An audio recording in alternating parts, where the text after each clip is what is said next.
അപ്പോൾ ഇന്ന് കുറച്ചൊന്ന് ചിരിക്കാൻ തയ്യാറായിരിക്കുക, അതുപോലെയുള്ള ഒരു ടോപ്പിക്കാണ് ഇന്ന് എടുത്തിരിക്കുന്നത്. അതായത് ഉസ്താദുമാരുടെ വിവരക്കേടുകളാണ്. പറഞ്ഞില്ലല്ലോ. അതെ ഹാഫിസ്, എന്റെ ഡയലോഗ് കേൾക്കാൻ പറ്റുമെങ്കിൽ നിന്നാ മതി, അല്ലെങ്കിൽ പൊയ്ക്കോ.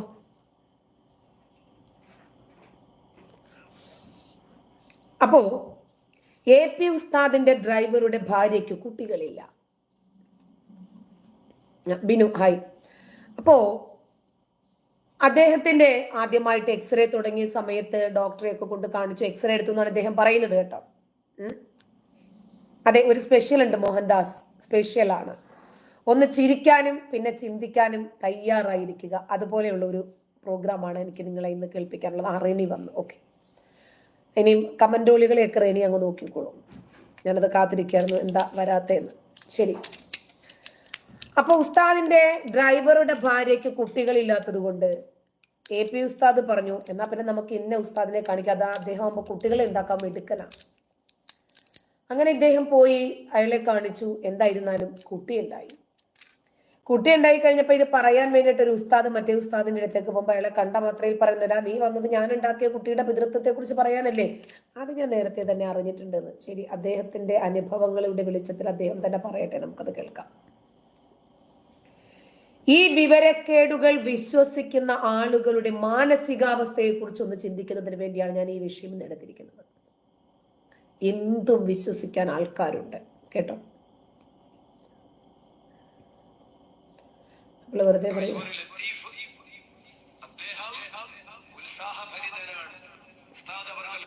ഡ്രൈവർ ലത്തീഫിന്റെ ഉത്സാഹത്തെ കുറിച്ചിട്ടാണ് പറയുന്നത്. ഞാൻ അറിഞ്ഞു. ഇന്ത്യൻ ആർമിയുടെ പവർ എന്താണ് എന്ന് പാകിസ്ഥാൻ ശരിക്കും അറിഞ്ഞു. ഞാൻ ഈ വിഷയം നേരത്തെ എടുത്തു വെച്ചിരുന്നത് കൊണ്ടാണ് ഞാൻ ഇത് ചെയ്യാമെന്ന് വിചാരിച്ചത്. യഹിയ സിൻവാറിന്റെ ഒരു വിഷയവും ചെയ്യാനുണ്ടായിരുന്നു. അപ്പൊ ഇത് ഞാൻ ഇത് എടുത്ത് വെച്ചത് കൊണ്ട് എന്നാ ഞാൻ ഇത് കംപ്ലീറ്റ്. ഡ്രൈവർ ലത്തീഫ് അദ്ദേഹം ഉത്സാഹഭരിതനാണ്, ഉസ്താദ് അവർക്ക് ചേർന്ന സാരഥിയാണ്. വണ്ടി ഓടിക്കാനൊക്കെ നല്ല ഉഷാറും പരിചയവും മിടുക്കും നല്ല ക്ഷമയും. പക്ഷെ അബ്ദുൽ ലത്തീഫിന് ഒരൊറ്റ പ്രശ്നമുണ്ട്, മക്കളില്ല. വല്ലാതെ ബുദ്ധിമുട്ടിയിട്ടുള്ളതിന്റെ പേരിൽ കോഴിക്കോട്ട് ആദ്യമായി സ്കാനിങ് യന്ത്രം വന്നപ്പോൾ സ്കാൻ ചെയ്തു TVS-ൽ. അന്ന് സ്കാൻ ചെയ്യുന്നതും ഡോക്ടർമാരാണ്. അവര് റിസൾട്ട് കയ്യിൽ തന്നുകൊണ്ട് പറഞ്ഞു, നിന്റെ ഭാര്യയ്ക്ക് 1% പോലും ഗർഭിണിയാകാനുള്ള സാധ്യതയില്ല. അതുകൊണ്ട് ചികിത്സയും ഇംഗ്ലീഷ് മരുന്നും കുത്തിക്കേറ്റി ഈ പെണ്ണിനെ കൊല്ലരുതേ. ലത്തീഫ് അപ്പോൾ വല്ലാതെ കരഞ്ഞുപോയി. പക്ഷേ AP ഉസ്താദ് പറഞ്ഞു, നമുക്ക് മമ്മദാജി തങ്ങളോട് പറയടോ. മമ്മദാജി തങ്ങളെയും കൂട്ടി കോട്ടിക്കുളം അബ്ദുൽ അസീസ് ഖാദിരിയുടെ മൗലിദിന് പോവുകയാണ്. കോട്ടിക്കുളം ഉസ്താദ് എന്ന് പറയുന്ന സൂഫി സാത്വികൻ, ആള് കുറച്ച് ഗൗരവക്കാരനാണ്. ആ വ്യക്തിയുടെ ചില പദപ്രയോഗങ്ങൾ കുറച്ചു കണിശമാണ്. ബഹുമാനപ്പെട്ടവരെ വീട്ടിലേക്ക് മൗലിദിന് പോകുന്ന വണ്ടി ഓടിക്കുന്ന ലത്തീഫ് എന്ന് പറയുന്ന ഡ്രൈവർ മാഹിയിൽ പരിചയമില്ലാത്ത പെട്ടെന്നൊരു ഹമ്പ്, നേരത്തെ ഇല്ലാത്തത്, പെട്ടെന്ന് ശ്രദ്ധയിൽപ്പെട്ടില്ല. അതുകൊണ്ട് തന്നെ ഹമ്പിന്റെ മുകളിൽ വണ്ടി അങ്ങ് മറിഞ്ഞു. മറിഞ്ഞതല്ല, ഒന്ന് കുലുങ്ങി എടുത്തെറിഞ്ഞ പോലെ. അഹമ്മദാജി തങ്ങൾ ചൂടായി, ആരടാ വണ്ടി ഓടിക്കുക? ഏപ്പിന്റെ ഡ്രൈവർ എന്നല്ലേ? പിന്നെ ചോദിച്ചു, ഓന് മക്കളില്ലെങ്കിൽ ഞാൻ ഉണ്ടാക്കി കൊടുക്കുമെന്ന് പറഞ്ഞിട്ടില്ലേ? അഹമ്മദാജി തങ്ങൾ ഒരാഴ്ച മുമ്പ് വീണിട്ട് ചെറിയെന്തോ ഒരു പ്രശ്നവും പറ്റിയിട്ടുണ്ടായിരുന്നു. ആ വീഴ്ചയുടെ ആഘാതത്തോടൊപ്പം ഈ കുലുക്കത്തിന്റെ വേദനയും അതുകൊണ്ട് പൊട്ടിത്തെറിച്ചതാണ്. പക്ഷെ ആ പൊട്ടിത്തെറി വേഗം വിഷയം മാറിപ്പോയത് കൊണ്ട് എല്ലാവർക്കും സന്തോഷമായി. അബ്ദുൽ ലത്തീഫ് ആശ്വസിച്ചു. ബഹുമാനപ്പെട്ടവരാക്ക് ഓന് മക്കളില്ലെങ്കിൽ ഞാൻ അവേഴ്ത്ത തങ്ങൾ പറഞ്ഞു, ആ കോന്തന്നെ ഉണ്ടാക്കണ്ട. പ്രവാചകനെ കുഫൈത്ത് കിട്ടിയിട്ടുള്ളത് കൊണ്ട് 40 പുരുഷന്റെ ശക്തി ഉണ്ടല്ലോ. ഇതിപ്പോ പ്രവാചകന്റെ അനുയായിക്കും ചിലപ്പോൾ അങ്ങനെയൊക്കെ കിട്ടുമോ എന്നറിയില്ല. എന്തായിരുന്നാലും ഒരാൾക്ക് മക്കളില്ല എന്ന് പറഞ്ഞപ്പോൾ അവൻ എന്തിനാ വിഷമിക്കുന്ന? ഗട്ടറി ചാടിയപ്പോഴേക്ക് തന്നെ പുറകിലിരുന്ന ഈ മഹാനവറുകൾക്ക് മനസ്സിലാകുവാണ് ഇവന് മക്കളില്ലാത്തത് കൊണ്ടാണ് വണ്ടി ഗട്ടറിൽ ചാടിയത് എന്ന്. ഏത് മനസ്സിലായില്ലേ? അപ്പോ നിനക്ക് വിഷമിക്കണ്ട, നിനക്കല്ലേ കഴിവില്ലാത്തത്. ശരി, നിനക്ക് കുട്ടിയെ ഞാൻ ഉണ്ടാക്കി തരാം, നിന്റെ ഭാര്യയെ ഇങ്ങോട്ട് വിട്ടാ മതിയെന്ന്. അതിന് അഡ്വാൻസ് ആയിട്ട് സംശയിക്കാതിരിക്കാനാണ് പറഞ്ഞു വെച്ചത് സ്കാനിങ്ങിൽ ഭാര്യയ്ക്ക് പ്രോബ്ലം ഒന്നുമില്ല എന്ന്. അങ്ങനെയല്ലല്ലോ പറഞ്ഞത്. അങ്ങനെ ആയിരുന്നെങ്കിലൊക്കെ അല്ല. അവർക്ക് 1% പോലും കുട്ടി ഉണ്ടാകാനുള്ള സാധ്യതയില്ല എന്നാ പറഞ്ഞേ. മനസ്സിലായോ? ശരി, മെഡിക്കൽ ഫീൽഡിനൊക്കെ എന്ത് മെഡിക്കൽ ഫീൽഡ് ഇവരുടെയൊക്കെ മുമ്പിലല്ല. അവന് ഞാൻ ഉണ്ടാക്കി കൊടുക്കുന്നു പറഞ്ഞിട്ടില്ലേ? മതാജിത്തങ്ങൾ ഒരാഴ്ച മുമ്പ് വീണിട്ട് ചെറിയെന്തോ ഒരു പ്രശ്നവും പറ്റിയിട്ടുണ്ടായിരുന്നു. ആ വീഴ്ചയുടെ ആഘാതത്തോടൊപ്പം ഈ കുലുക്കത്തിന്റെ വേദനയും അതുകൊണ്ട് പൊട്ടിത്തെറിച്ചതാണ്. പക്ഷെ ആ പൊട്ടിത്തെറി വേഗം വിഷയം മാറിപ്പോയത് കൊണ്ട് എല്ലാവർക്കും സന്തോഷമായി. അബ്ദുൽ ലത്തീഫ് ആശ്വസിച്ചു. ബഹുമാനപ്പെട്ടവരാക്ക് ഓന് മക്കളില്ലെങ്കിൽ ഞാൻ അവേഴ്ത്ത് തങ്ങൾ പറഞ്ഞു ആ കോന്തന്നെ ഉണ്ടാക്കട്ടെ. എ.പി. ഉസ്താദ് ആ തമാശയിൽ പങ്കുചേർന്നു. ആരാക്കിയാലും വേണ്ടിയില്ല, ഓന് കുട്ടിയിലായ പറ്റും. ഒരാഴ്ച കഴിഞ്ഞ് കഴിവുള്ളവൻ, ലിംഗത്തിന് ഉള്ളവൻ കുട്ടിയെ ഉണ്ടാക്കട്ടെ, ആരുണ്ടാക്കിയാലും സാരമില്ല, അത് ലത്തീഫിന്റെ അക്കൗണ്ടിലേക്ക് വന്ന് ചേർന്നാ മതിയെന്ന്. ഓക്കെ, വീട്ടിൽ വന്നപ്പോ ഭാര്യ സ്വകാര്യം പറയുന്നു. ആ ഭാര്യയുടെ ഒരു നാത്തൂന് നഴ്സാണ്, അവളെ വിളിച്ചു വരുത്തുന്നു. അവര് രണ്ടും കൂടി പറഞ്ഞ സ്വകാര്യം പിന്നെ കാര്യമാകുന്നു. അത് പിന്നെ ആശുപത്രിയിൽ പോയി ഉറപ്പുവരുത്തുന്നു. ഭാര്യ ഗർഭിണിയാണ്. അൽഹംദുലില്ലാഹ്. അന്ന് അബ്ദുൽ ലത്തീഫ് സന്തോഷിച്ചു, കാന്തപുരം ഉസ്താദ് സന്തോഷിച്ചു. ഉസ്താദ് അവർകൾ പറഞ്ഞു, നമുക്കിന്ന് വഅദ് കഴിഞ്ഞ് കോഴിക്കോട്ട് കൂടി പോരാ. നടക്കാവില് അബൂബക്കറാജിന്റെ വീട്ടില് ഇന്ന് അവിടെയുണ്ട് മഹാനവറുകൾ, നമുക്ക് കണ്ടിട്ട് പറയാം. പാതിര നേരത്ത് അഹമ്മദാജിത്തങ്ങളെ മജ്‌ലിസും കഴിഞ്ഞ് അവിടെ ഇരിക്കുമ്പോ കാന്തപുരം ഉസ്താദ് ചെന്നിട്ട് നമ്മളെ എന്ന് പറഞ്ഞപ്പോൾ ബഹുമാനപ്പെട്ട അഹമ്മദാജിത്തങ്ങൾ പറഞ്ഞു, അതെ ലത്തീഫിന് മക്കളുണ്ട്, അതെന്നെ. അപ്പൊ നിങ്ങൾ പറയണ്ടല്ലോ, നമ്മളല്ലേ എന്റെ ആള്. സുബ്ഹാനല്ലാഹ്. ചിരിക്കണോ കരയണോ? അൽഹംദുലില്ലാഹ്, സന്തോഷമായി പോയി. ആരാണ് കുട്ടിയുടെ വാപ്പയെന്ന് മാത്രം ഇപ്പോഴും വലിയ നിശ്ചയമൊന്നുമില്ല. പിന്നെ ഇവരെ സംബന്ധിച്ചിടത്തോളം അതൊന്നും ഇവർക്കൊരു വിഷയമല്ല കേട്ടോ. മുമ്പ് ഒരു ഉസ്താദ് പ്രസംഗിക്കുവാണ്, ഇനിയിപ്പോ നിങ്ങൾ ഗൾഫിൽ പോയി, പ്രവാസികളെ പോയിട്ട് 3-4 വർഷമൊക്കെ കഴിഞ്ഞിട്ട് മടങ്ങി വരുമ്പോഴായിരിക്കും ചിലപ്പോൾ ഭാര്യ ഗർഭിണിയാണ് എന്നറിയുന്നത്. വിഷമിക്കാനൊന്നുമില്ല, അത് കുട്ടി നിങ്ങളുടേത് തന്നെയാണ്. ഭാര്യമാർക്ക് വേറെ പോകാനൊക്കെയുള്ള ചില ചാൻസുകൾ ഉസ്താദന്മാരുണ്ടാക്കി കൊടുക്കുക. ചിലപ്പോൾ അതുപോലെ എങ്ങാനും ഉള്ള ഒരു ഇൻസിഡൻസ് ഇവരുടെ ലൈഫിൽ എങ്ങാനും ഉണ്ടായിട്ടുണ്ടാകുമായിരിക്കും. അങ്ങനെ പിതൃത്വം കെട്ടി വെക്കാൻ വേണ്ടിയിട്ട് ശ്രമിച്ചതാണ്. എന്തോ ആവട്ടെ, എൻ്റെ കയ്യിലുണ്ടായിരുന്നു ആ വീഡിയോ, നോക്കട്ടെ. ഇതൊക്കെ എടുത്ത് വെക്കണം എന്ന് വിചാരിക്കും, ചില സമയത്ത് അങ്ങ് മറന്നു.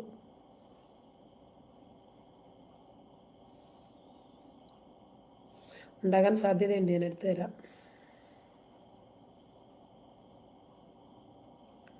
അതെ, 2 വർഷം 3 വർഷം 4 വർഷമൊക്കെ കഴിഞ്ഞിട്ടാണ് പ്രസവിക്കുന്നതെങ്കിലും കുട്ടി നിങ്ങളുടേത് തന്നെയാണ്, കുഴപ്പമില്ല എന്ന്. മനസ്സിലായ? അങ്ങനെ പല രൂപത്തിലും പോയി കുട്ടികളെ ഉണ്ടാക്കാൻ വേണ്ടിയിട്ടുള്ളൊരു വിശാലമായിട്ടുള്ള ഒരു വഴി ഉസ്താദ് അങ്ങോട്ട് തുറന്നിട്ടു.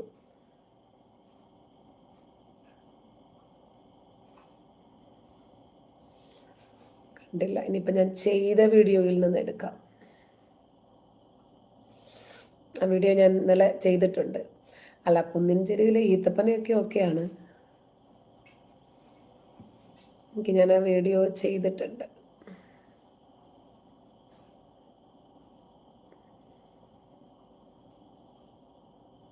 ഇവരുടെ വിഡിത്തങ്ങളും വിവരക്കേടുകളും പറഞ്ഞാൽ ഇതൊന്നും അല്ല കേട്ടോ, ഇനി ഒരുപാടുണ്ട്. ഇതുപോലുള്ള വീഡിയോകളൊക്കെ എടുത്ത് ഇടണം എന്ന് വിചാരിക്കും, പക്ഷെ ഞാനങ്ങ് മറന്നും പോകും. ഒരു ദിവസം 10-15 വീഡിയോകൾ ചെയ്യുന്നതുകൊണ്ട് ഇത് തപ്പിയെടുക്കാൻ പ്രയാസമാണ്.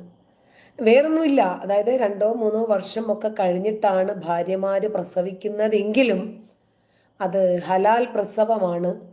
അത് നിങ്ങൾ സംശയിക്കുകയൊന്നും വേണ്ട, കുട്ടികൾ നിങ്ങളുടേത് തന്നെയാണ്. കാരണം പ്രവാചകന്റെ ഉമ്മയുടെ ഗർഭാശയത്തിലെ 2.5 വർഷത്തോളം കിടന്നല്ലോ. പ്രവാചകന്റെ അനുയായിയായിട്ടുള്ള പലരുടെയും ഒരു ഇമാമുണ്ട് അനസ്, അദ്ദേഹത്തിനുമൊക്കെ അതേ അനുഭവം ഉണ്ടായിട്ടുണ്ട് എന്ന രൂപത്തിലാണ് അദ്ദേഹം സംസാരിച്ചത്.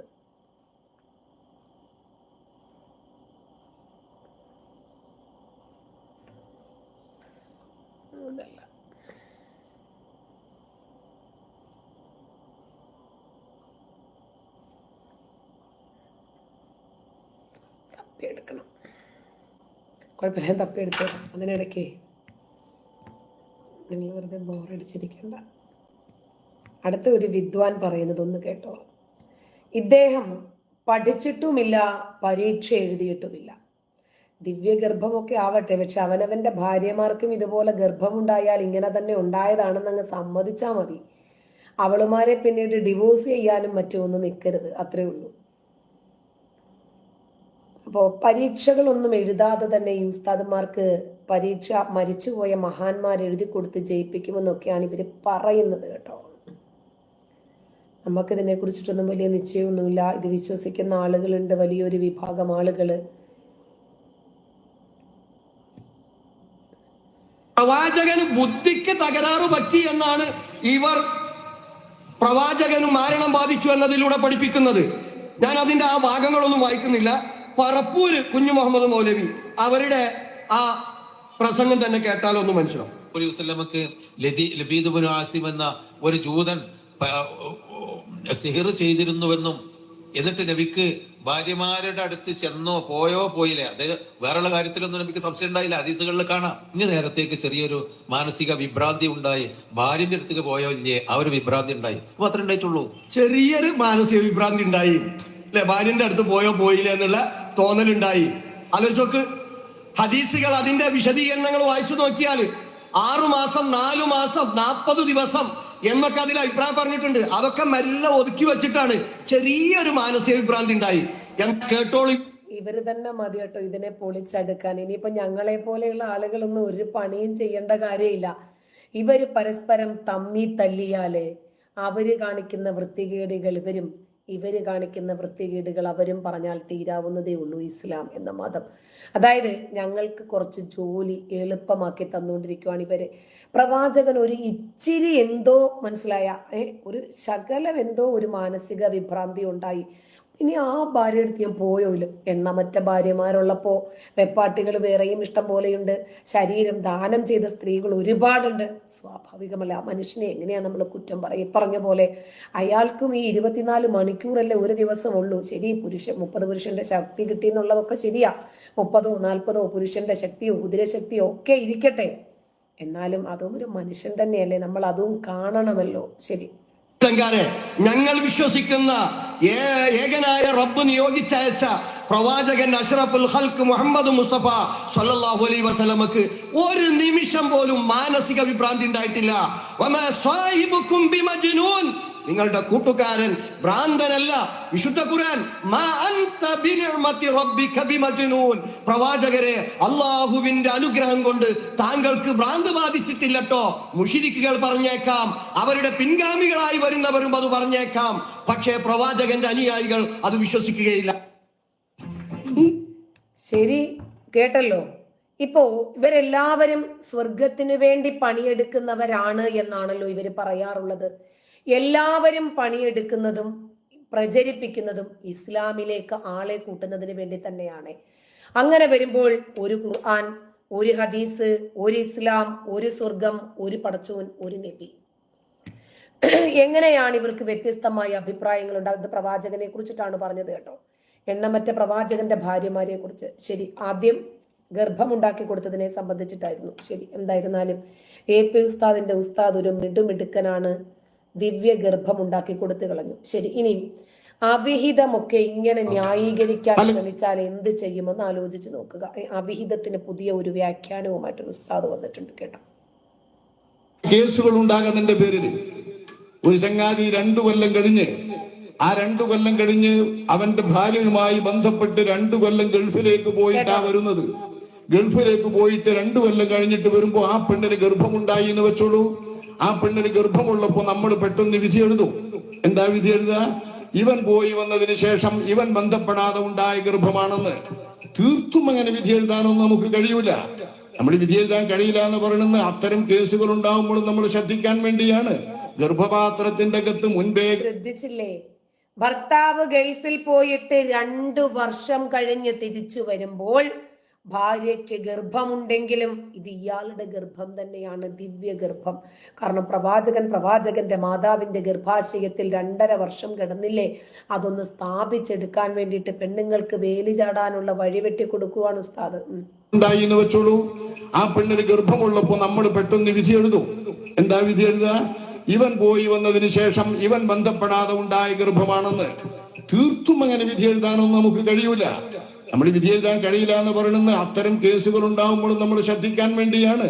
ഗർഭപാത്രത്തിന്റെ അകത്ത് മുൻപേ ഗർഭമുണ്ടെന്ന് ബോധ്യപ്പെട്ടാൽ ഗർഭത്തിന്റെ അടയാളങ്ങളും ഗർഭമുണ്ടായെന്നതിന്റെ ചിഹ്നങ്ങളൊക്കെ മുമ്പ് തിരിയലോ, പരിശോധിച്ചാലും തിരിയലോ. അതിവൻ പോകുന്നതിന് മുൻപേ ഉണ്ടായിരുന്നെങ്കിൽ 2 കൊല്ലം കഴിഞ്ഞും ഗർഭം നിലനിൽക്കാം. ഇമാമുകൾക്കിടയിൽ അഷ്റഫുൽ ഖൽഖിന്റെ നേരിട്ട് വ്യക്തമായ നമുക്ക് അക്ഷരം തെറ്റാതെ പറയാം, ഹലാൽ അവിഹിതം, ഹലാൽ വ്യഭിചാരം. അങ്ങനെ പറഞ്ഞാൽ ചിലപ്പോൾ ഹലാലാകുമായിരിക്കും. പിന്നെ ഒരു കാര്യമുണ്ട് കേട്ടോ, പെണ്ണുങ്ങൾ തട്ടാൻ വിട്ടാൽ മതി. ഏവന്റെ കൂടെ കിടന്നാലും സാരമില്ല, തലയൊന്ന് മറച്ചാൽ മതി, അതങ്ങ് ഹലാലായിക്കോളും. ഈ കാര്യത്തിൽ കിട്ടാത്തത് കൊണ്ട് അനുഭവങ്ങളുടെയും മറ്റും വെളിച്ചത്തിൽ ഇമാമുകൾ ഇത് ചർവണം നടത്തിയിട്ട് അഭിപ്രായപ്പെടുമ്പോ ഏറ്റവും കൂടുതൽ ഗർഭത്തിൽ ശിശുയിരുന്നതിനെ അടിസ്ഥാനമാക്കി നമ്മുടെ ഇമാമുന ശാഫിഈ റളിയല്ലാഹു അൻഹു പറയുന്നത് ഒരു കുട്ടി ഗർഭപാത്രത്തിൽ 4 കൊല്ലം വരെ ഇരിക്കാനാണ്. 4 കൊല്ലം വരെ ഇരിക്കാനാണ്. ഇമാം മാലിക് റളിയല്ലാഹു അൻഹു പറയുന്നത് അതിലും അപ്പുറം ഇരിക്കാനാ. 4 കൊല്ലമല്ല, അതിലും അപ്പുറം ഇരിക്കാമെന്ന്. ആയിഷ റളിയല്ലാഹു അൻഹയിൽ നിന്നൊരു റിപ്പോർട്ട് കിട്ടി. 2 ഗർഭാശയത്തിൽ ഇരിക്കാമല്ലോ 4-5 കൊല്ലമൊക്കെ, കുഴപ്പമില്ലല്ലേ? നമ്മള് എന്നാ പിന്നെ നീ ഹോസ്റ്റലിൽ ഇരിക്കുക, നീ വീട്ടിലിരിക്കുക, അതല്ലെങ്കിൽ നീ ബന്ധുവിന്റെ വീട്ടിലിരിക്കുക എന്നൊക്കെ പറയുന്നത് പോലെ എത്ര ലാഘവത്തോടു കൂടിയാണ് പറയണെന്ന് നോക്കിക്കേ. നൗഷാദ് കേസേ ചൊറിയുന്നെങ്കിൽ അങ്ങോട്ട് മാറി നിന്ന് വട്ടച്ചൊറി ചൊറിഞ്ഞു തീർക്കടാ. പോയി എനിക്ക് ഇഷ്ടമുള്ള വിഷയത്തെക്കുറിച്ചാണ് ഞാൻ സംസാരിക്കുന്നത്. ആനുകാലിക വിഷയങ്ങളെ കുറിച്ച് ഞാൻ സംസാരിക്കുന്നത് നിനക്ക് വേണമെങ്കിൽ കേട്ടാൽ മതി. എടാ, ഇത് സംഘികളുടെയും കൂടെ ഭാരതമാണ്. എടാ, ഭാരതം സംഘിയാണ് ഇന്ന് ഭരിക്കുന്നത്. നിനക്കെന്താ ചൊറിയുന്നോ? പോയി മാറിപ്പോയി നിന്ന് ചൊറിയടാ, പോടാ. കൊല്ലത്തിലപ്പുറം ഒരു കുട്ടിയും ഗർഭത്തിൽ കിടക്കുകയില്ല എന്ന് ബഹുമാനപ്പെട്ട അൽ വലീദ് ഇബ്നു മുസ്ലിം എന്ന മഹാൻ ഇമാം മാലിക് റളിയല്ലാഹു ജീവിച്ചിരിക്കുന്ന കാലമാണ് മദീനത്ത്. അവരോട് ചെന്ന് പറഞ്ഞു, ആയിഷ ബീവിയിൽ നിന്ന് കിട്ടുന്ന ഒരു വിവരപ്രകാരം 2 കൊല്ലത്തിനപ്പുറം ഒരു ഗർഭം കിടക്കൂല, 1 ഇഞ്ച് ഗർഭപാത്രത്തിൽ കിടക്കൂല എന്നുണ്ടല്ലോ. മാലിക് എന്നൊരു പറഞ്ഞു, സുബ്ഹാനല്ലാഹ് മൻ യഖൂലു ഹാദാ. ആര് പറഞ്ഞു ഇത്? ഹാദിഹി ജാറത്തുന ഇംറാത്തു മുഹമ്മദ് ഇബ്നു ഇജ്ലാൻ. നമ്മുടെ അയൽവാസിനിയായ ഒരു പെണ്ണ്, നമ്മുടെ അടുത്ത് താമസിക്കുന്ന ഒരു പെണ്ണ്, മുഹമ്മദ് ഇബ്നു ഇജ്ലാൻ എന്നവരുടെ ഭാര്യ. തഹ്മിലു വതളഉ ഫീ 4 സിനീൻ. 4 കൊല്ലത്തിനകത്ത് ഗർഭം ചുമന്നിട്ടാണ് അവർ പ്രസവിച്ചത്. ഒരിക്കൽ ശാസ്ത്രമൊക്കെ കൊണ്ടുവന്ന് മണ്ണിട്ട് മൂടന്ന്. എന്ത് ശാസ്ത്രം? ഖുർആനിൽ പറഞ്ഞ ശാസ്ത്രം കണ്ടോ? ഖുർആനിലെ ശാസ്ത്രമാണ് മക്കളെ ശാസ്ത്രം. മാത്രമല്ല 3 കുഞ്ഞുങ്ങളെ പ്രസവിച്ചത്. ഇംറാത്തു സിദ്ദിഖിൻ വറജുലുഹാ റജുലു സിദ്ദിഖിൻ. നല്ല സത്യവതിയായ പെണ്ണാണ്, കള്ളം പറയില്ല. സത്യവതിയായ ആളാണ്, കള്ളം പറയില്ല. ആ 3 മക്കളുടെയും കാര്യത്തിൽ ഒരു തീരുമാനമായിട്ടാ. 3 മക്കളെയും ഭർത്താവില്ലാത്ത സാഹചര്യത്തിൽ 2 വർഷം വയറ്റിലിട്ടിട്ടാണ് പ്രസവിച്ചതെന്ന് കേട്ടു നോക്ക്. ഇംറാത്തു സിദ്ദിഖിൻ വറജുലുഹാ റജുലു സിദ്ദിഖിൻ. നല്ല സത്യവതിയായ പെണ്ണാണ്, കള്ളം പറയില്ല. സത്യവതിയായ ആളാണ്, കള്ളം പറയില്ല. മുഹമ്മദ് ഇബ്നു ഇജ്ലാൻ എന്നവർക്കുള്ള 3 മക്കളും 12 കൊല്ലം കൊണ്ട് 4 മാസം ഗർഭത്തിലിരുന്ന ശേഷമാണ് പ്രസവിക്കുന്നത് എന്ന് ബഹുമാനപ്പെട്ട എല്ലാ മക്കളും 4 വർഷം വീതം. അപ്പോൾ 4 16 വർഷമാണ് ഈ സ്ത്രീ ഗർഭം കൊണ്ട് നടന്നത്. ഇങ്ങനെ ആയിരിക്കുമോ ഗർഭത്തിന്റെ കാലാവധി കണ്ടുപിടിക്കപ്പെട്ടത് എന്നറിയില്ല കേട്ടോ. 4 മക്കളെയും 4 വർഷം ഇത് തെളിവ് വേണ്ടേ? എനിക്ക് അങ്ങനെയാണ് ഉണ്ടായത്. നിനക്കോ? എനിക്കും അങ്ങനെയാണ് ഉണ്ടായത്. തെളിവായി. ലവനോ? ലവക്കും അങ്ങനെയാണ് ഉണ്ടായത്. ശരി, ഇങ്ങനെയാണ് കേട്ടോ ഇസ്ലാമിൽ ഓരോ കാര്യങ്ങളും തെളിവ് കണ്ടുപിടിക്കുന്നത്. ഇസ്ലാം അവിഹിതത്തിന്റെ കൂത്തരങ്ങാണ് എന്ന് ബോധ്യപ്പെടുത്താൻ ഇതിൽ പരം എന്തെങ്കിലും വേണോ? മാലിക് റളിയല്ലാഹു അൻഹു തന്റെ അയൽവാസിയായി താമസിക്കുന്ന ഒരു പെണ്ണിനെ കുറിച്ച് വിവരം പറയുമ്പോ ആ പെണ്ണിന്റെ മുഹമ്മദ് ബിൻ ഇജ്ലാന്റെ ഭാര്യയുടെ ഈ 4 കൊല്ലത്തെ ഗർഭത്തിലെ 12 കൊല്ലത്തിന്റെ പേരിൽ അവരെ പറ്റി ബഹുമാനപ്പെട്ട മുബാറക് എന്നവർ വിവരിക്കുന്ന ഒരു വിവരമുണ്ട്. മഷ്ഹൂറുൻ ഇൻദന മുബാറക് ബിൻ മുജാഹിദ്. മുജാഹിദ് എന്നവരുടെ പുത്രനാണ് മുബാറക്. അവർ വിവരിക്കുന്നു മഷ്ഹൂറുൻ ഇൻദന. നമ്മളെ കൊണ്ട് ഇത്രയൊക്കെ പറ്റുള്ളൂ. ബാക്കി എന്താന്ന് വെച്ചാൽ നിങ്ങൾ അങ്ങ് നോക്കിക്കൊള്ളാൻ. ഇതൊക്കെ പറയുന്നതിനാണ് നമ്മളെ എടുത്ത് ഇവര് വാരി ഉടുക്കുന്നത്. ഒരു കുഴപ്പമില്ല, നിങ്ങളങ്ങനെ ചെയ്തോ, പ്രശ്നമൊന്നുമില്ല. ഇവരുടെ ഈ വൃത്തികേടുകളും കള്ളത്തരങ്ങളും ഒക്കെ പൊളിച്ചടുക്കാൻ നമ്മളേ ഉള്ളൂ എന്ന് മനസ്സിലാക്കുന്നത് കൊണ്ടാണ് നിങ്ങൾ എത്ര തന്തയ്ക്ക് വിളിച്ചാലും തെറി പറഞ്ഞാലും ഈ വിഷയം ജനങ്ങളുടെ മധ്യത്തിൽ ഓർമ്മിപ്പിച്ചുകൊണ്ടേയിരിക്കാൻ ഞങ്ങൾ സന്നദ്ധരാകുന്നത്. അടുത്ത ഒരു മലവാണം വന്നിട്ടുണ്ട്, നോക്കിക്കോ. ഞങ്ങൾ കൂടെയുള്ള 108 കുട്ടികൾക്കും എഴുതാൻ കഴിഞ്ഞില്ല. പാവപ്പെട്ട ഞാൻ അതിന് ഉത്തരം 9 പേജ് ഞാൻ എഴുതി. 2ാമത്തെ ചോദ്യത്തിന് ഞാൻ കിതാബ് ഓതിക്കളല്ല. 2ാമത്തെ ചോദ്യം വായിച്ചു നോക്കുമ്പോ സുബ്ഹാനല്ലാഹ്, കണ്ണെന്ന് പൊന്നീച്ച പാറിപ്പോയി. എന്താ ചെയ്യാ? അങ്ങനെ ഹദീസ് നമ്മൾ ദുനിയാവെന്ന് കണ്ടിട്ടില്ല. ആ സമയത്താണ് ഞാൻ അദ്ദേഹം ഒരു പരീക്ഷ എഴുതാൻ വേണ്ടി പോയിരിക്കുവാണ്. ചോദ്യപേപ്പർ നോക്കിയപ്പോൾ ഇയാളുടെ കണ്ണിൽ നിന്നും പൊന്നീച്ച പാറി. കാരണം കിതാബിൽ ഇയാൾ കിതാബ് ഓതിയിട്ടുമില്ല, പഠിച്ചിട്ടുമില്ല, വായിച്ചിട്ടുമില്ല, അങ്ങനെയുള്ള വിവരവുമില്ല. കിതാബ് ഓതുന്നവർക്ക് വിവരമുണ്ടെന്ന് നമുക്കാർക്കും അഭിപ്രായവുമില്ല. ശരി, എന്തായിരുന്നാലും അങ്ങനെ ഇരിക്കുമ്പോഴേക്ക് ഇയാൾ ആകെ അങ്ങ് ഞെട്ടിപ്പോയി. ഒരുപാട് ആളുകൾ പരീക്ഷ എഴുതാൻ വേണ്ടി വന്നിട്ടുണ്ടേ. അതിന്റെ കൂട്ടത്തിലാണ് ഇദ്ദേഹവും ഇരിക്കുന്നത്. ഇനിയും ഒരല്പം തള്ളുകൂടിപ്പോയി, നിങ്ങൾ അങ്ങോട്ട് ക്ഷമിക്കുക. മഹാനായ വടകര ഉപ്പാപ്പാന ഓർത്തു. മഹാൻ എന്നോട് പറഞ്ഞാളെ നല്ല കോളേജാ പോയിക്കോ. ഞാൻ വടകര തങ്ങളെ പേരിൽ 3 ഫാത്തിഹ ഓതിയിട്ട് കണ്ണാട് ചിമ്പിയിട്ട് പെണ്ണിന്റെ മനമ്മൽ ഊതി. പിന്നാണ് വടകര തങ്ങൾ പാപ്പ വന്നിട്ട് എഴുതുക. 9 പേജ് ഞാൻ എങ്ങനെ എഴുതുക? ഉസ്താദുമാര് എന്നെ കണ്ടിട്ട് അത്ഭുതപ്പെട്ടു പോയി. അന്ന് എനിക്ക് താടി മീസി മുളച്ചിട്ടില്ല. 19 വയസ്സ് കഴിഞ്ഞ് 20 ചാടിയിട്ടുള്ളൂ. അറിയങ്ങള് 19ാമത്തെ വയസ്സ്. വല്ല താടിത്തുള്ള മൂല്യന്മാരെ എഴുതാൻ വന്നിട്ടുള്ളത്. ഇരിക്കട്ടെ, 50 കുട്ടികൾ ജയിച്ചു. ബാക്കിയുള്ള 58 കുട്ടികളെയും പുറത്താക്കി. അഡ്മിഷൻ തമ്പു മൊത്തവും തള്ളായതുകൊണ്ട് നമുക്ക് ഇതൊന്നും വലിയ വിഷമമൊന്നും തോന്നുന്നില്ല. പഠിച്ചോനെ, ഞാൻ രസകരമായിട്ടുള്ളൊരു വസ്തുത പറഞ്ഞുതരാം. ഒരു ഖുർആൻ വചനം. അള്ളാഹുവിനെയോ അവന്റെ റസൂലിനെയോ ആരെങ്കിലും എതിർക്കുകയോ നിഷേധിക്കുകയോ വിമർശിക്കുകയോ ചെയ്താൽ അവരുടെ കൈകാലുകൾ എതിർദിശകളിൽ നിന്ന് ഛേദിക്കണം, അവരെ കൊന്നുകളയണം, നാടുകടത്തണം. ഇതിലേതെങ്കിലും ചെയ്താൽ മതി. ഇനിയും ഇത് ഈ ലോകത്ത് അവരെ പീഡിപ്പിക്കുകയും ചെയ്യാൻ കേട്ടോ. അത് ഈ ലോകത്തുള്ള ശിക്ഷയാണ്. പരലോകത്ത് അല്ലാഹു വേറെ ഒരുക്കി വെച്ചിട്ടുണ്ട് എന്നാണ് പറഞ്ഞത്. എന്നിട്ട് അതിൻ്റെ ഏറ്റവും താഴെ അല്ലാഹു എത്ര കാരുണ്യവാനാണെന്നറിയാമോ. ഇത് മാത്രമാണ് ആകെ ഒരു സമാധാനം. അപ്പോൾ പടച്ചോന്റെ ഈ തള്ളു കേട്ടാണ് ഞാനും ഇവിടെ എത്തിയത്. അതുകൊണ്ട് ഇതൊന്നും എനിക്ക് വലിയൊരു തള്ളായിട്ട് തോന്നുന്നില്ല കേട്ടോ. ആദ്യമായിട്ട് കേൾക്കുന്നവർക്ക് തള്ളെന്നൊക്കെ പറയും കേട്ടോ. ആയിഷ ബീവിക്ക് നല്ല ചൊറിച്ചിലുണ്ടല്ലേ കൊച്ചേ? ഉണ്ടല്ലേ കൊച്ചേ? നിന്റെയൊക്കെ തലയ്ക്കൊക്കെ താമസമുണ്ടോ? ഈ പറയുന്നത് ആരാ? നിന്റെയൊക്കെ മറ്റവന്മാരാണ് ഈ പറയുന്നത് കേട്ടാ. നീയൊക്കെ പണ്ഡിതന്മാരാണ്, എന്തോ മലരന്മാരാണെന്ന് പറഞ്ഞു കൊണ്ടു നടക്കുന്ന അവന്മാര് പറയുന്ന വിവരക്കേടുകളും വിഡിത്തങ്ങളുമാണ്. ഇത് ഒരുത്തം വന്നിട്ട് പറഞ്ഞു നബിക്ക് മാരണം ബാധിക്കുമെന്ന്. നബി ഈ മാരണം ബാധിച്ചു കഴിഞ്ഞപ്പോൾ ഏത് പെണ്ണമ്പലടുത്താണ് പോയത് പോയില്ല എന്നുള്ള കാര്യം അറിയത്തില്ല എന്നാ പറഞ്ഞേ, ബോധമില്ലായിരുന്നെന്നാ പറഞ്ഞേ. എന്നിട്ട് വേറൊരുത്തം വന്നിട്ട് ഒരു ഉസ്താദിന്റെ ഡ്രൈവർക്ക് കൊച്ചിനെ ഉണ്ടാക്കി കൊടുക്കുന്നു ഭാര്യയ്ക്ക്. ആ സ്ത്രീക്കാണെങ്കിൽ കുട്ടികൾ ഉണ്ടാകത്തുമില്ല. അപ്പൊ ആരാണ് അതിന്റെ ഉത്തരവാദി? ഉസ്താദ് പറഞ്ഞു ഉസ്താദാണെന്ന്.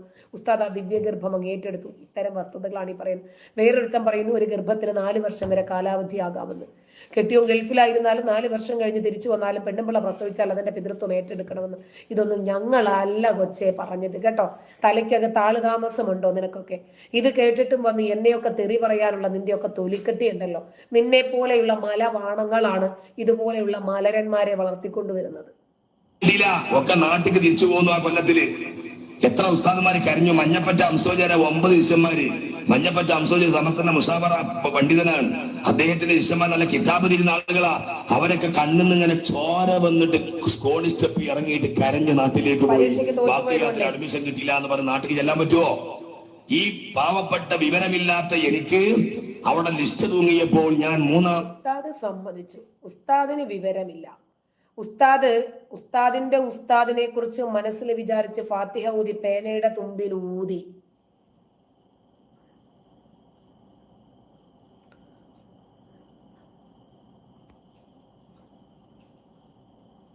അപ്പോ ഇറ്റ്സ് യു എന്നും പറഞ്ഞ് ഒരു തന്തയില്ലാത്തവൻ വന്നിട്ടുണ്ട്. മുഖവുമില്ല, തന്തയുമില്ല. പിന്നെ അവന്റെ പിതൃത്വത്തെ കുറിച്ച് നമ്മൾ ആലോചിക്കേണ്ട കാര്യമുണ്ടോ? അവൻ വന്നിട്ട് ആരുടെയെങ്കിലും പുറത്തു പോയി കയറാൻ, കാരണം ഇവന്റെ ഉമ്മായും പെങ്ങളും ഒക്കെ രാവിലെയും രാത്രിയും ഒക്കെ കഴപ്പ് മൂത്തിട്ട് വല്ലവരുടെയും പുറത്തു പോയി കയറാറാണ് പതിവ്. അതുപോലെ എല്ലാവരെയും വിചാരിക്കലടാ ഇറ്റ്സ് യു, നിന്റെ തന്തയല്ലടാ എന്റെ തന്ത. ഓക്കെ, ശരി. നമ്പർ ലിസ്റ്റിൽ എന്റെ പേരാണ് മുനീർ മറ്റത്തൂരിൽ നിന്ന്. ഞാനിന് അർഹനല്ല. പക്ഷേ മഹാനായ വടകര തങ്ങൾ വാപ്പ എന്നെ അന്ന് സഹായിച്ചതാണ്. അതിന്റെ ശേഷം ഇന്നും എവിടെ ഞാൻ ചെന്നാലും ഈ പോലത്തെ വലിയ വലിയ ആലിമീങ്ങളായ സയ്യിദന്മാരെ മുമ്പില് രണ്ട് വർത്തമാനം പറയാൻ നാവ് എനിക്ക് പൊന്തുന്നത് അവരോടുള്ള അതവുകേടല്ല. വടകര തങ്ങൾ വാപ്പ എന്റെ ബാക്കിൽ വന്ന് തോണ്ടുക, പരട ഹംകേ മരിച്ച ഉസ്താദെ. എന്താ കാരണം? അതാണ് പറഞ്ഞത്, അള്ളാഹുവിനെ പിടിച്ചവന്റെ ബാക്കിൽ തൂങ്ങിക്കോ ഹംകേൻ. ഓനെ കളിയാക്കാൻ നടക്കില്ല. ഔലിയാക്കന്മാർക്ക് എന്താ നിൽക്കാനില്ലാത്ത? ഓരെന്താ കാടി പഠിച്ചിട്ടുണ്ട്, ഓരെന്താ പൗഡർ ഇടുണ്ട്, അവരെന്താ പെണ്ണുങ്ങൾ മാലീസിലുണ്ട്. ഇങ്ങനെ നോക്കിയെടുക്കാൻ പറ്റൂല. അതൊക്കെ നമുക്ക് ചില ഹാലുകളും ചില അവസ്ഥകളും ഉണ്ട്. അവര് വടകര മുഹമ്മദ് തങ്ങൾ ഞാൻ പറഞ്ഞില്ല, ഇവരുടെ മഹാന്മാരാണ് എന്ന് പറഞ്ഞ് ഇവര് പൊക്കിക്കൊണ്ട് നടക്കുന്ന പല ആളുകളും കുളിക്കത്തുമില്ല, പല്ലരയ്ക്കത്തുമില്ല, സമയത്ത് നമസ്കരിക്കത്തുമില്ല, വസ്ത്രം മാറ്റത്തുമില്ല, ഒന്നുമില്ല. ചോദിച്ചാ പറയുക ഇവരുടെ ആത്മാവ് മക്കയിൽ നിസ്കരിക്കുന്നുണ്ട് എന്നാ പറയാറ്. അപ്പം ഒന്ന് ആലോചിച്ച് നോക്കിക്കോ, ഇവരുടെയൊക്കെ പ്രഭാഷണങ്ങൾ കൃത്യമായിട്ട് കേൾപ്പിച്ചിട്ട് പറയുമ്പോൾ പോലും ചിലരൊന്ന് ചിന്തിക്കാൻ പോലും തയ്യാറാകുന്നില്ല. അപ്പൊ ഇതുപോലെയുള്ള ആളുകൾ കേൾക്കാനുണ്ടെങ്കിൽ വിവരക്കേടുകളും വിഡ്ഢിത്തങ്ങളും ഒക്കെ പറയാൻ ആളുണ്ടാവില്ലേ? ഇവരെ വിശ്വസിക്കാനും ഇവരെ വാനോളം പൊക്കിക്കൊണ്ട് നടക്കാനും യാതൊരു മടിയുമില്ലാത്ത ഒരു വിഭാഗം ഇവിടെയുണ്ട്. അല്ലെങ്കിൽ തന്നെ ഇസ്ലാം ഇത്രയും വിമർശിക്കപ്പെടാൻ ഏറ്റവും കൂടുതൽ കാരണമായിരിക്കുന്നത് ഈ പുരോഹിതന്മാരാണ്. മതത്തിലുള്ളതും ഇല്ലാത്തതും ഒക്കെ കുറച്ച് പൊടിപ്പും തൊങ്ങലും വെച്ചിട്ട് ജനമധ്യത്തിൽ വന്ന് പറയുമ്പോൾ സ്വാഭാവികമായും ജനങ്ങൾ അതിനെ വിമർശിക്കും. ഇത് ജനാധിപത്യ രാജ്യമാണ്, ഇത് സോഷ്യൽ മീഡിയ യുഗമാണ്, സ്വാഭാവികമാണ് അത് എന്ന് ചിന്തിക്കാൻ ഒരു ഗട്സ് ഇല്ലാത്തവരാണ് ഇവിടെ വന്ന് വീണ്ടും തെറി വിളിക്കുന്നത്. വിളിച്ചാൽ തിരിച്ചും കിട്ടും. ഓക്കെ, അടുത്തത്. ഇതുപോലെ വഫാത്തിന്റെ ശേഷമുള്ള ഒരുപാട് അനുഭവങ്ങൾ. ഇത് CM മടവൂര് എന്ന് പറയുന്ന ഒരു ഔലിയ മുമ്പ് ജീവിച്ചിരുന്നത്രേ. അദ്ദേഹത്തിന് മരിച്ചവരെ ജീവിപ്പിക്കാനും ഒക്കെ ഒരുപാട് കഴിവുകളുണ്ട്, അമാനുഷികമായിട്ടുള്ള കഴിവുണ്ട് എന്നാണ് ഇവര് പറയുന്നത്. ഒരുപാട് പേരെ ജീവിപ്പിച്ചെങ്കിലും കക്ഷി അങ്ങ് മരിച്ചു. മറ്റുള്ളവരെ ജീവിപ്പിക്കാൻ കഴിവുള്ള ആൾ മരിക്കാൻ പാടില്ലല്ലോ. അത് ചിന്തിക്കാൻ ഇവർക്ക് തലയ്ക്കകത്ത് ആളതാമസമുണ്ടോ?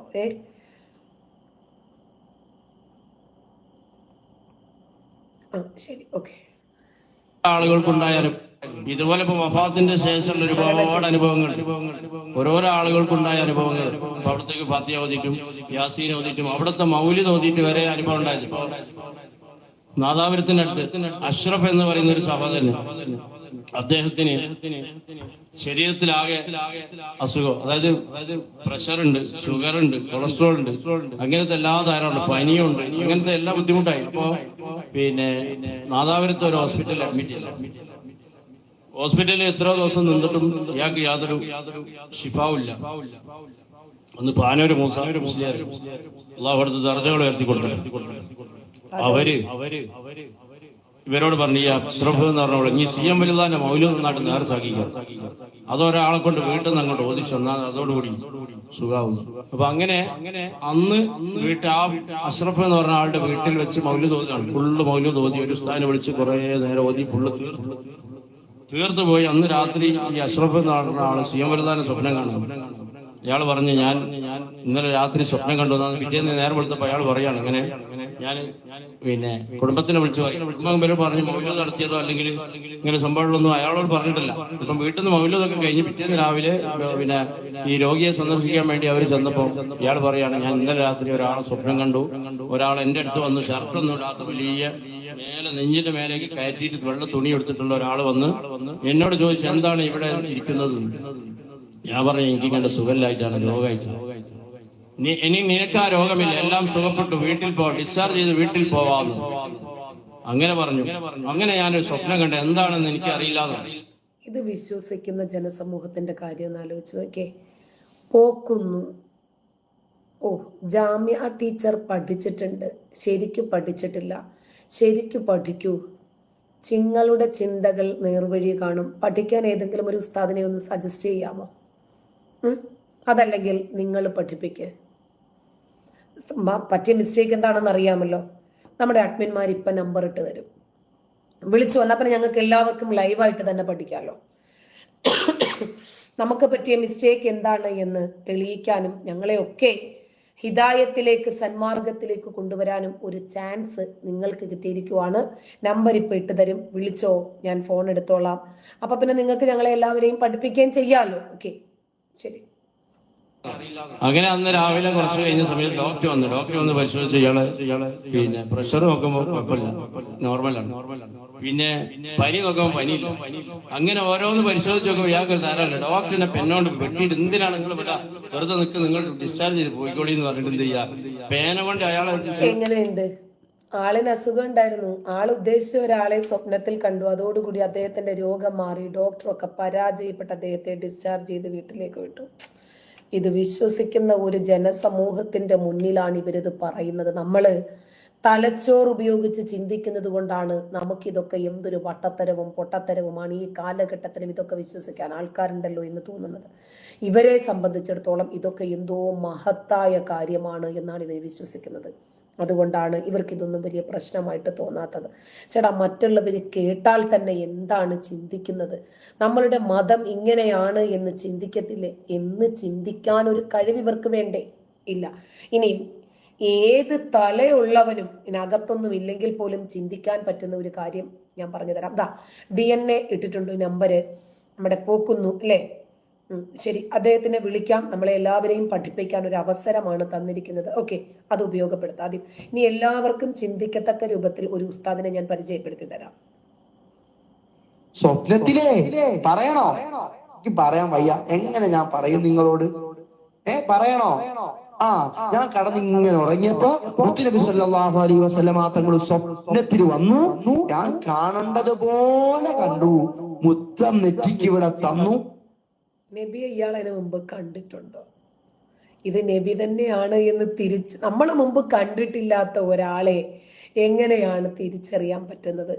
ഇയാള് നബിയെ കണ്ടു, ഇയാളുടെ നെറ്റിക്ക് ഉമ്മ വെച്ചു. എന്റെ നബിയെ, നബിയുടെ ഒരു അവസ്ഥ. ശരി, തങ്ങൾ സ്വപ്നത്തിൽ വന്നു. ഞാൻ കാണേണ്ടതുപോലെ കണ്ടു, മുത്തം നെറ്റിക്ക് ഇവിടെ തന്നു, കവളിൽ ഉമ്മ തന്നു, കെട്ടിപ്പിടിച്ചു. എന്റെ കുട്ടിയാണ് എന്ന് പറഞ്ഞു. എന്റെ കുട്ടിയാണെന്ന് നിന്റെ അടുത്ത് മലയാളത്തിൽ ഒന്ന് പറഞ്ഞാടാ. വേണ്ടി 37 കോടി സ്വലാത്ത് ചൊല്ലി. അങ്ങനൊന്നും ചോദിക്കരുത്. നബിക്കു മലയാളവും അറിയില്ല, കാക്കായ്ക്ക് അറബിയും അറിയില്ല. കഥയിൽ ചോദ്യമില്ല എന്ന് പറയുന്നത് പോലെ ഇദ്ദേഹം കേരളത്തിൽ നിന്ന് മലയാളത്തിൽ കണ്ട സ്വപ്നത്തില് നബിക്ക് ഇപ്പോൾ അറബിയിൽ വന്ന് എന്റെ കുട്ടിയാണ് എന്ന് അറബിയിൽ പറയാൻ പറ്റുമോ? നമുക്കെന്താ തീരെ ഒരു തലയ്ക്ക് വെളിവില്ലാത്ത ചോദ്യം ചോദിക്കുന്നത്? നബി മലയാളത്തിൽ സംസാരിച്ചോ? ഇല്ല. നബി അറേബ്യയിലല്ലേ? അറേബ്യയിൽ ജനിച്ചു മരിച്ച നബിക്ക് അറബി അല്ലാത്ത മറ്റൊരു ഭാഷയും വശമില്ല. ഇദ്ദേഹത്തിന് അറബി അറിയാമോ എന്നറിയില്ല. എന്തായിരുന്നാലും മലയാളത്തിലാണ് ആള് സ്വപ്നം കണ്ടത്. കേരളത്തിൽ നിന്ന് സ്വപ്നം കണ്ടു കഴിഞ്ഞാൽ പിന്നെ അറബി സ്വപ്നം കാണാൻ പറ്റുമോ? നീ ഇത്രയൊക്കെ കാര്യങ്ങൾ ചെയ്തില്ലേ, നിനക്ക് ദുനിയാവിലുള്ള എല്ലാം നിനക്ക് ഞാൻ തരാം, പണവും തരാം, വീടും തരാം, മജ്ലിസും തരാം. എനിക്ക് മുത്തുനബി ഒരു 3 ഏക്കർ സ്ഥലം, 1 കോടി രൂപയാ. 3 ഏക്കർ സ്ഥലമാണ് നബി കക്ഷിക്ക് കൊടുത്തത്. പക്ഷേ വല്ലാത്ത അനിയത്തി. നബിയുടെ പ്രിയപ്പെട്ട പത്നിയായ ആയിഷയ്ക്ക് നബി ഏക്കർ കണക്കിന് ഭൂമി കൊടുത്തില്ല, പോട്ടെ ഒരു സെന്റ് പോലും കൊടുത്തില്ല, പണവും കൊടുത്തില്ല, മജ്ലിസും കൊടുത്തില്ല, പദവിയും കൊടുത്തില്ല. നബിയുടെ പ്രിയ പുത്രിയായിട്ടുള്ള ഫാത്തിമ സമ്പത്തൊന്നും കിട്ടിയില്ല. ഫദക്ക് എന്ന് പറയുന്ന ഒരു തോട്ടം മുമ്പ് നബി ഫാത്തിമയ്ക്ക് പതിച്ചു കൊടുത്തിരുന്നു. പിന്നീട് അബൂബക്കർ അത് തിരിച്ചു വാങ്ങി. നബിയുടെ മക്കൾക്ക് അനന്തരാവകാശം കൊടുക്കാൻ പാടില്ല എന്ന ഒരു ഹദീസും ഉണ്ടാക്കിയിട്ടത് പിടിച്ചു വാങ്ങി. നബി ഭാര്യമാരോടും കരളിന്റെ കഷ്ണമാണ് എന്ന് പറഞ്ഞ പ്രിയ പുത്രിയോട് പോലും ചെയ്യാത്ത ആനുകൂല്യങ്ങളാണ് ഈ എളിയവനോട് ചെയ്തിരിക്കുന്നത് കേട്ടോ. ശരി, തരാം, വീടും തരാം, മജ്ലിസും തരാം, എനിക്ക് മുത്തുനബി ഒരു 3 ഏക്കർ സ്ഥലം, 1 കോടി രൂപയാ. ഗൂഗിൾ പേ വെക്കൂല. അത് മുത്തുനബി 4 കോടി രൂപ വിലയുള്ള 3 ഏക്കർ സ്ഥലം നബി കൊടുത്തു. ഇപ്പൊ കാര്യം മനസ്സിലായില്ലേ? നബി സ്വർഗത്തിൽ പോയിട്ടേ സമ്പത്ത് ഉണ്ടാക്കിക്കൊണ്ടിരിക്കുക. നമ്മൾ വിചാരിക്കുന്നുണ്ടോ 72 ഹൂറി പെണ്ണുങ്ങളുമായിട്ട് ആടിപ്പാടി രസിക്കുവാണെന്ന്? അല്ലെന്നേ. നബി കഷ്ടപ്പെട്ട് അവിടെ പോയി കൃഷിഭൂമി ഉണ്ടാക്കിക്കൊണ്ടിരിക്കുവാണ്. ആ കൃഷിഭൂമിയിൽപ്പെട്ട 3 ഏക്കറാണ് കൊടുത്തത്. ഓക്കെ, വാങ്ങിത്തരാന്ന് പറഞ്ഞു. അതിന് കഴിവുള്ളവരെ നിന്റെ അടുത്തേക്ക് ഞാൻ സ്ഥലം, 1 കോടി രൂപയാ. ഗൂഗിൾ പേ വെക്കൂല. അത് മുത്തുനബി തന്നെ വാങ്ങിത്തരാന്ന് പറഞ്ഞു. അതിന് ഗൂഗിൾ പേ ജൂതൻ ഉണ്ടാക്കിയതല്ലേ? അത് നബി ഉപയോഗിക്കുന്നു നമ്മൾ വിശ്വസിക്കുക? WhatsApp, Facebook, Twitter, Instagram, Google Pay, Google map, ഇതൊന്നും നബിക്ക് പറ്റില്ല. കാരണം ജൂതനെ എല്ലാ കാലത്തും തെറി പറയാൻ തുടങ്ങിയിട്ടുള്ള ആള് പറ്റില്ല. നിന്റെ അടുത്തേക്ക് ഞാൻ വിട്ടോളാമെന്ന് പറഞ്ഞു. അതായത് പണവും വസ്തുവും ഏക്കർ കണക്കിന് ഭൂമിയും നിനക്ക് തരാൻ കഴിവുള്ളവരെ നിന്റെ അടുത്തേക്ക് ഞാൻ വിടാമെന്ന് മുത്തു പറഞ്ഞു. ഓക്കെ, എന്നിട്ട് പറഞ്ഞു ഇനി റമദാൻ വരെ ഗൂഗിൾ പേ ഒന്നും വെക്കണ്ടെന്ന് പറഞ്ഞു. 6-ാം നൂറ്റാണ്ടിലെ ആളായിരുന്നു. അല്ല, ഗൂഗിൾ പേ എന്ന് തന്നെ നബി പറഞ്ഞോ? അല്ല, നബിക്ക് ഗൂഗിൾ പേയെ കുറിച്ചിട്ടൊക്കെയുള്ള വിജ്ഞാനം, കഥയിൽ എന്ത് ചോദ്യമല്ലേ? ശരി, എന്തായിരുന്നാലും നബിക്ക് ഗൂഗിൾ പേയെ കുറിച്ചിട്ടൊക്കെ നല്ല വിജ്ഞാനം ഉണ്ടായിരുന്നു. ഗൂഗിൾ പേ പറ്റിയുള്ള അപ്ഡേഷൻ ഒക്കെ നബിക്ക് അറിയാം. അവന്റെ കൂടെ നബി ഒന്ന് പറഞ്ഞേ ഗൂഗിൾ പേ വെക്കേണ്ടെന്ന്. ഫുള്ള് ക്യാഷിന്റെ പരിപാടി. ഇനിയിപ്പം ഗൂഗിൾ പേ നമുക്ക് പറ്റില്ല. കാരണം എങ്ങാനും എന്തെങ്കിലും പ്രശ്നമുണ്ടായാലും അതുകൊണ്ട് ത്രൂ ബാങ്ക് അക്കൗണ്ട് വഴിയാണ് എല്ലാം ചെയ്തത്. ഇത്രയും പറഞ്ഞിട്ടും കേട്ടിട്ടും മനസ്സിലാകാത്ത ആളുകളോട് ഇനി നമ്മൾ എന്തുവാ പറയുന്നത്? ഇനി ഏതു ഭാഷയിലാണ് പറയേണ്ടത്? ഇവരാളെ പറ്റിക്കുവാണ് എന്ന യാഥാർത്ഥ്യം ഇനിയും ഇവർക്ക് തിരിച്ചറിയുന്നില്ലെങ്കിൽ നമ്മൾ എന്തോ ചെയ്യാനാണ്? ഒരു വാണം കൂടിയുണ്ട്. എന്താണ് ഈ ചന്ദ്രനും സൂര്യനും തമ്മിൽ ഒന്നിന് പ്രകാശം കൂടുതൽ, ഒന്നിന് കുറവ്?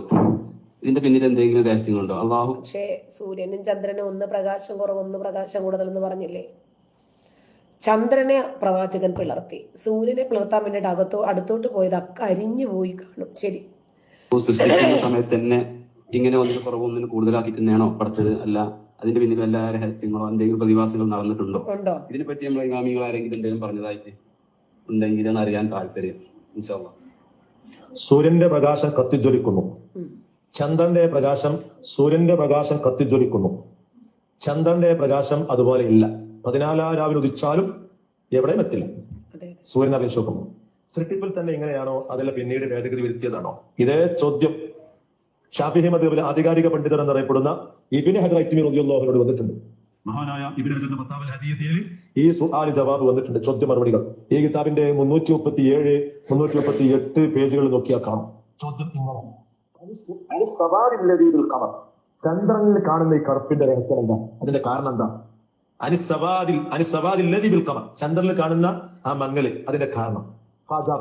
മഹാനായ ഇബ്നു ഹജർ തങ്ങൾ കൊടുത്ത മറുപടി എന്താ?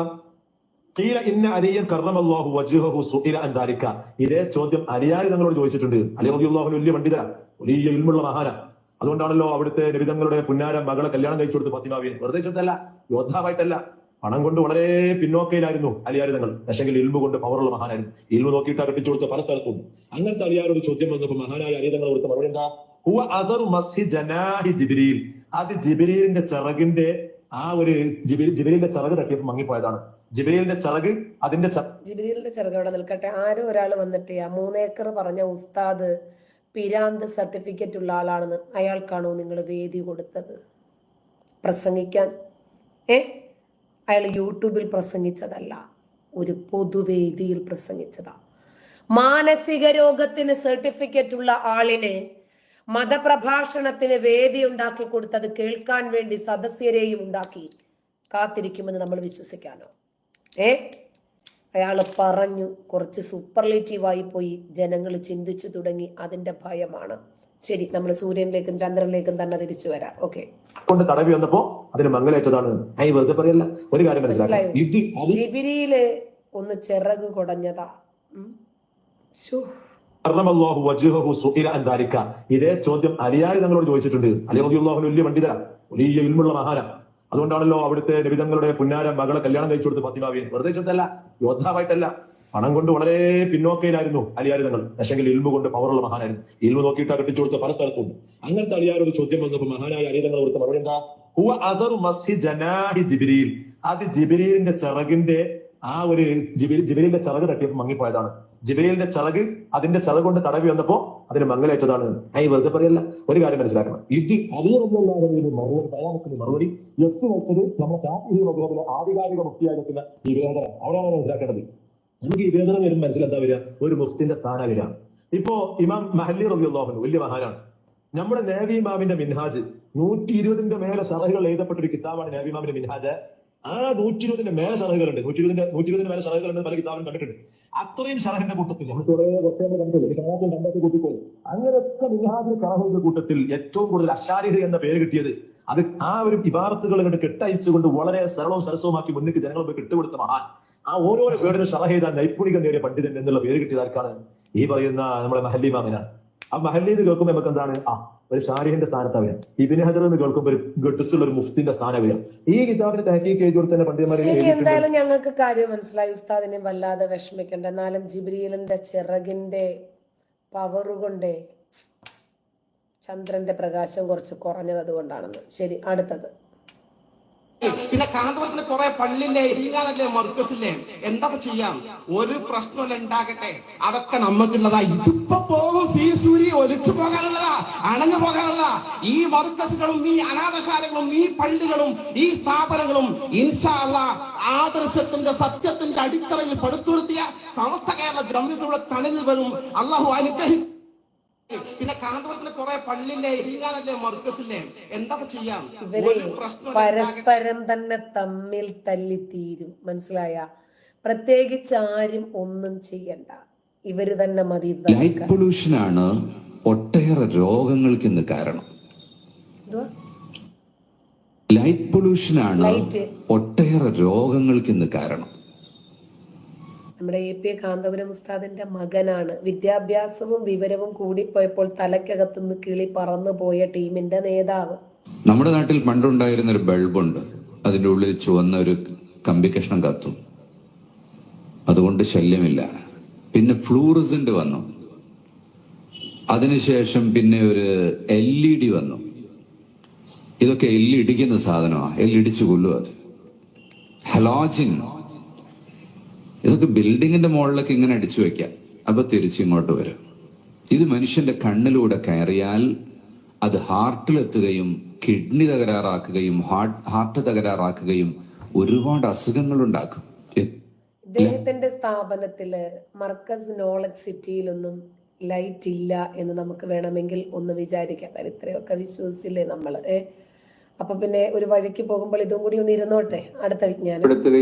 നമ്മുടെ സമ്പത്തിനെയും നമ്മുടെ ശരീരത്തെയും ദുഷിപ്പിൽ നിന്ന് മോചിപ്പിക്കുകയും ചെയ്യുക എന്ന സംവിധാനം വേണം. നോളജ് സിറ്റിയുടെ ക്യാമ്പസിനകത്ത് താമസിക്കുന്നവർ, ഫ്ലാറ്റിൽ താമസിക്കുന്നവർ, അതുപോലെയുള്ള ആളുകൾക്കൊക്കെ ചിലപ്പോൾ നാട്ടിലെ ആളുകളെ പരിചയമില്ലാത്തതും മറ്റും ഉണ്ടെങ്കിൽ മസ്ജിദിന്റെ പരിസരത്ത് അങ്ങനെ സക്കാത്ത് വിതരണം ചെയ്യാനുള്ള സംവിധാനം ഒരുക്കിയിട്ടുണ്ട് എന്നുകൂടെ ഓർമ്മപ്പെടുത്തുകയാണ്.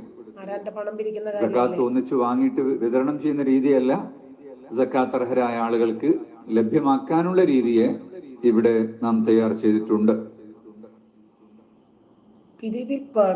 അപ്പൊ ജനപ്പെടുത്തുകയും നമ്മുടെ സമ്പത്തിനെയും നമ്മുടെ ശരീരത്തെയും ദുഷിപ്പിൽ നിന്ന് മോചിപ്പിക്കുകയും ചെയ്യുക. മറ്റുള്ളവരുടെ എല്ലാ ദുഷിപ്പുകളും നമ്മൾ അങ്ങ് ഏറ്റെടുത്തോളാമെന്ന് കാര്യം മനസ്സിലായില്ലേ? ശരി ഉസ്താദ്, ഏറ്റെടുക്കുന്നുണ്ട്. നമുക്ക് വിരോധം ലൈറ്റ് പൊല്യൂഷൻ. ശരി, ഇനി അടുത്തത്. പടക്കം പൊട്ടിക്കുന്നതിന് തെറ്റില്ല. കാരണം ആളുകൾ ഒരുമിച്ച് കൂടുന്ന സ്ഥലത്ത് കരിമരുന്ന് പ്രയോഗിക്കുന്നത് നല്ലതാണെന്ന് അല്ലാമ ഷിഹാബുദ്ദീൻ ഷാലിയാത്തിന്റെ പേരക്കുട്ടിയാണ് ഖോജ ഇബ്രാഹിം സഖാഫി. ഷാലിയാത്തി തങ്ങൾ ഫത്താവയിൽ പറഞ്ഞിട്ടുണ്ട്. കാരണം കരിമരുന്ന് പ്രയോഗിക്കുമ്പോൾ അണുക്കൾ ചത്തുപോകും. ആളുകൾ ഒരുമിച്ച് കൂടുമ്പോൾ അവിടെയൊക്കെ നിറയെ മാലിന്യങ്ങൾ ഉണ്ടാവും.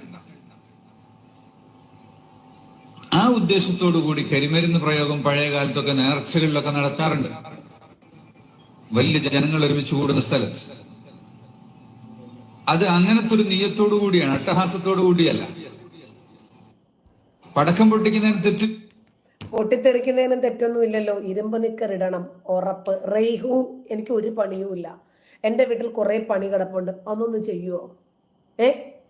എൻ്റെ പണിയൊക്കെ സാധാരണ നീയല്ലേ ചെയ്തുകൊണ്ടിരിക്കണത്, വന്ന് ചെയ്യുവച്ചേ, ചെല്ലേ. പണിയില്ലാത്ത എല്ലാ ആളുകൾക്കും പണി ഉണ്ടാക്കി കൊടുക്കുന്ന ആളല്ലേ നീ. വാവച്ചേ, വന്ന് കുറച്ച് പാത്രങ്ങളൊക്കെ ഒന്ന് കഴുകി വെക്കി വന്നിട്ട്. നല്ല ചൊറിച്ചിലുണ്ട് നിനക്കൊക്കെ അല്ലേ? നിന്റെയൊക്കെ ബല പിടിച്ച വ്യമാരെയൊക്കെ വലിച്ച് കീറുമ്പോൾ നല്ല കൊച്ചെ തലയ്ക്കകത്ത് ആള് താമസമുള്ളവർക്ക് മനസ്സിലാകും എന്താണ് ഞാൻ പറയുന്നത് എന്ന്.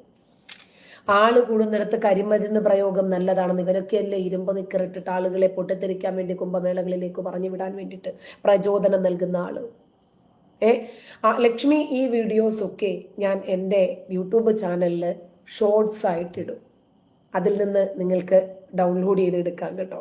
ശരി. അയ്യോ, കുറ്റങ്ങൾ ഞാൻ പറയാം, ബാക്കിയുള്ളത് മറ്റുള്ളവർ പറയട്ടെ. മേന്മകൾ പറയാൻ ഇഷ്ടം പോലെ ആളുണ്ടല്ലോ. കുറ്റങ്ങൾ പറയാൻ ഞങ്ങളെ പോലെയുള്ള വിരലിലെണ്ണാവുന്ന ആളുകൾ മാത്രമേ ഉള്ളൂ. നല്ലത് പറയുമ്പോൾ സുഖിക്കുന്ന നിങ്ങൾക്ക് ചീത്ത പറഞ്ഞാലും മനസ്സിലാകണമല്ലോ, ഞങ്ങൾ വെറുതെ ചീത്തയല്ലല്ലോ പറയുന്നത്. ഇതുപോലെയുള്ള വട്ടന്മാരെയും പൊട്ടന്മാരെയും സമൂഹത്തെ ചൂഷണം ചെയ്ത്, സമുദായത്തെ ചൂഷണം ചെയ്ത്, മുസ്ലിങ്ങളെ ചൂഷണം ചെയ്ത്, അവരുടെ ഭക്തിമാർഗത്തെ ചൂഷണം ചെയ്ത്, അവരുടെ കയ്യിലിരിക്കുന്ന പണം തട്ടിയെടുക്കുന്നതിന് വേണ്ടിയുള്ള ഈ ഉടായ്പകളെയൊക്കെ പൊളിച്ചടുക്കണ്ടേ? ഇവന്റെയൊക്കെ വീട്ടിൽ ലൈറ്റും ഫാനൊന്നും ഇല്ലേ?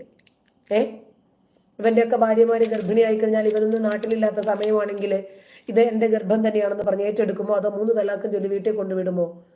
അവിഹിത ഗർഭമാണെന്ന് പറഞ്ഞിട്ട്. ഇതുപോലെയുള്ള കാര്യങ്ങളെയൊക്കെ ചോദ്യം ചെയ്യുമ്പോൾ നിങ്ങൾക്ക് വല്ലാത്ത കടിയുണ്ടല്ലേ. അങ്ങോട്ട് മാറിപ്പോയി നിന്ന് ചൊറിഞ്ഞ വട്ടച്ചൊറിയല്ലേ, നല്ല സുഖം ഉണ്ടാവും ചൊറിയുമ്പം. ചെല്ല്.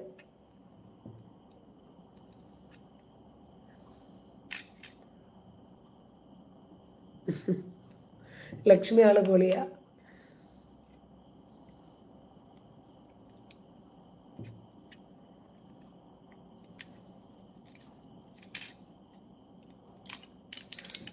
അതെ, പഠിച്ചവൻ തന്ന ഗർഭമാണ്. ഓക്കെ. അപ്പോൾ സമയം നേരം ഏറെ വൈകിട്ട്. സാധാരണ ഈ സമയത്തൊക്കെ നമ്മൾ മുമ്പൊക്കെ ലൈവിൽ ഇരുന്നിരുന്നു. ഇപ്പം ഇരിക്കാൻ പറ്റാറില്ല, ഒരുപാട് തിരക്ക് കാര്യങ്ങൾ. കുട്ടികളൊക്കെ അവധിക്ക് വന്നു കഴിഞ്ഞാൽ പിന്നെ അവരുടെ പിന്നാലെ നടക്കണം, അവരുടെ ഭക്ഷണം ഉണ്ടാക്കലും അവരുടെ കാര്യങ്ങൾ ശ്രദ്ധിക്കലും ഇതൊക്കെ തന്നെയാണ് നേരം. അപ്പോൾ നമുക്കിനി വീണ്ടും കാണാം. റെനി ആരാ ഉള്ളത്?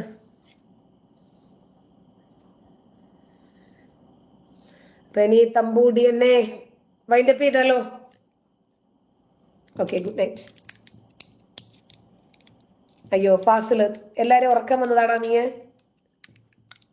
ശരി, നീ പറഞ്ഞത് കൊണ്ട് മാത്രം ഞാൻ ഇന്ന് പോയി കിടന്ന് ഉറങ്ങിയേക്കാം.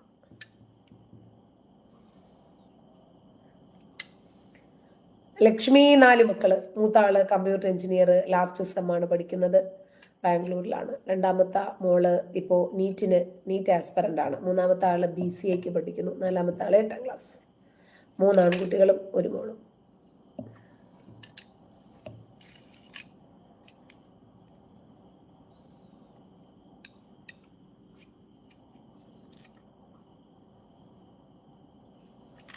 ശ്രീ ഞാൻ കണ്ടില്ല, ഇപ്പോഴാണ് കണ്ടത്. ഓക്കെ.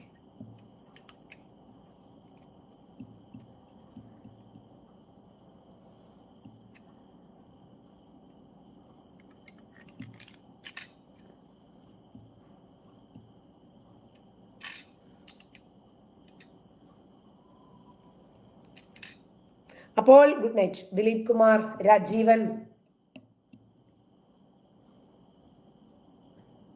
വിസ്മയ വിഷൻ. എല്ലാവർക്കും ഗുഡ് നൈറ്റ്, ശുഭരാത്രി. ഹമാസിനെ UAE കൈവിട്ട കാര്യമൊക്കെ അറിഞ്ഞു. നമുക്കത് നാളെ ലൈവായിട്ട് തന്നെ ചെയ്യാം. പാകിസ്ഥാന്റെ വിഷയം ചെയ്യാനുണ്ടല്ലോ, ചെയ്യാം കേട്ടോ. Good night.